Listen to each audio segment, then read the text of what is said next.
तो एक बहुत कॉमन क्वेश्चन है जब इंग्लिश सीखने की बात आती है कि ग्रामर सीखना चाहिए कि नहीं। तो अगर मुझे इसका शॉर्ट आंसर देना हो तो मैं बोलूँगा कि अगर इंग्लिश बोलना आपका गोल है ना, तो ग्रामर मत सीखो। क्यों? क्योंकि ग्रामर सीखने से इंग्लिश बोलना कभी नहीं आता है। ग्रामर अननेसेसरी है, ज़रूरत नहीं उसकी। और इसका प्रूफ आप खुद हो। अगर आप एक इंडियन स्टूडेंट हो, अगर आप 12वीं तक भी पढ़े हो, तो आपने कम से कम 7-8 साल इंग्लिश को एज अ सब्जेक्ट सीखा होगा।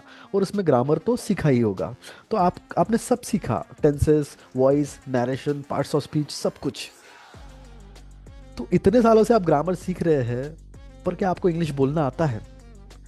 अगर ग्रामर सीखने से इंग्लिश बोलना आता, तो फिर क्या अब तक आपको बोलना नहीं आ जाना चाहिए था? तो इसका मतलब क्या है? इसका मतलब यह है कि शायद ग्रामर सीखकर बोलना नहीं आता।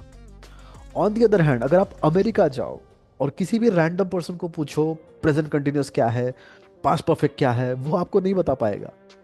लेकिन उसी प्रेजेंट कंटिन्यूअस या पास्ट परफेक्ट का इस्तेमाल वो जाने अनजाने दिन भर करते रहता है।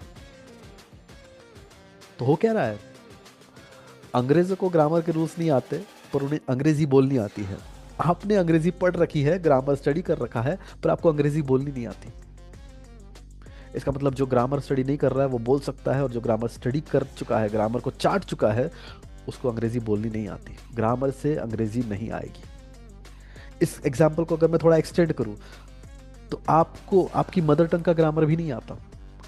आप अपनी मदर टंग भी बिना ग्रामर सीखे ही बोलना सीखे हो। तो इसका मतलब बिना ग्रामर सीखे कोई भाषा बोलनी आती है। ना सिर्फ ये पॉसिबल है, बल्कि वो बहुत नेचुरल चीज़ है, बहुत ही ऑब्वियस सी चीज़ है। पर ये ऐसा हमें सिखाया समझाया नहीं गया है।